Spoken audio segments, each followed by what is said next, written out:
What's up, guys? Welcome back to a weekly discussion on the Late Nights with Levi channel. Today's discussion or weekly discussion is a really fun one and insightful one. I think you guys will enjoy. Today, I want to talk about the understanding of fear. There are many times that we could see people afraid in the Bible. There's times that in our lives we have probably had fear in our lives. And the Bible is very specific and says that fear is not from God, right? Um, but it also tells us in the Bible that we should fear God, right? So how can the Bible say fear is not from God, but also tell us that we should fear God? Well, this is what I want to talk about in today's weekly discussion. So the first verses I want to go to kind of open up this discussion would be Proverbs 9:10, and it says, "The fear of the Lord is the beginning of wisdom, and and knowledge of the Holy One is insight." So that verse flat out tells you the fear of the Lord is the beginning of wisdom, right? The second verse I want to go and point out is 2 Timothy 1:7, and it goes, "For God gave us a spirit not of fear, but of power, love, and self-control." So you see, you have two verses there. One hand saying fear of the Lord is the beginning of wisdom, and another one saying, well, God didn't give us a spirit of fear. So now, to get into the discussion, and what I want to talk about is there's two different types of fear that the Bible talks about. There's the spirit of fear, which is the spirit of condemnation, of guilt, and disappointment. Whereas there's this other fear, the fear of the Lord, whereas that I would say or classify as a reverence fear. It's a fear of it's like you're going boating and you're wearing a life jacket. Well, why do you wear a life jacket? Because you're afraid you don't want to drown. That's not crippling fear. It's just a fear to protect yourself, right? And that's the fear that is being talked about in Proverbs 9:10. The difference in the two is between the spirit of fear and condemnation and reverence fear. That's my first point. And then I want to say pure fear brings concerns of disappointment, disapproval, and guilt. The devil sends fear to throw us off track and to make us feel smaller than what we actually are.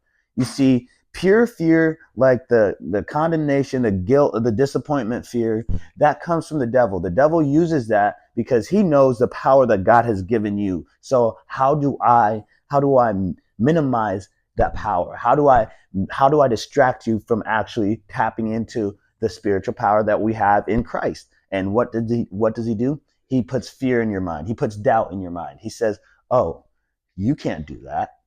Oh, they don't like you. Oh, if you do that, this is going to happen. You shouldn't do that." You see, he uses it as a weapon to hold us back. That's where that spirit of condemnation and the spirit of fear comes from. It's a fear from the devil as a trick to hold you back from what you're actually being called to do.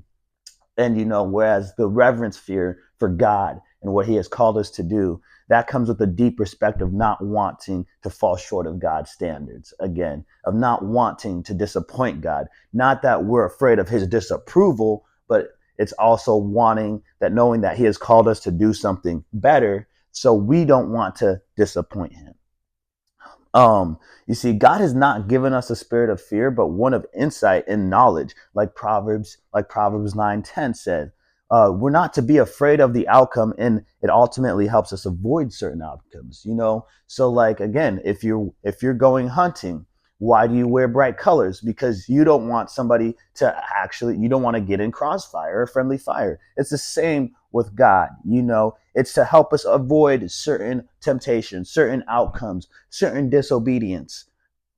It should act as an alarm. The reverence fear should act as an alarm to be vigilant in how we conduct ourselves as Christians, because again, we're trying to conduct ourselves to God's standards, right? We're trying not to the world standards. We're trying to conduct ourselves to God's standards. And you see, reverence should be seen as motivation to do the best that we can to respect God's rules, and so that to respect God's rules, so that we are doing what He has called us to do. It's not to guilt trip us of our shortcomings. It's not to point us out. It's not to call us out. Sometimes that is what happens, and then we have to go into deep reflection about it. But it's ultimately to help us avoid certain temptations and certain paths.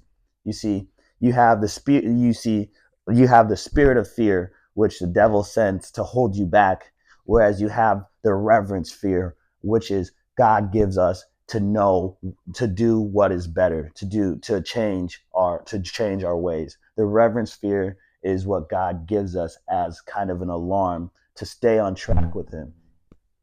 Guys, let me know your thoughts in the comments about this weekly discussion. Of course, I would love to hear from you guys. If you loved and like this content and want to see more of it, make sure to subscribe to my YouTube channel. The link is in my Instagram account, okay? Or you can follow the Instagram bio. You can follow the Instagram account, guys. And as always, I'll see you next week for next week's weekly discussion.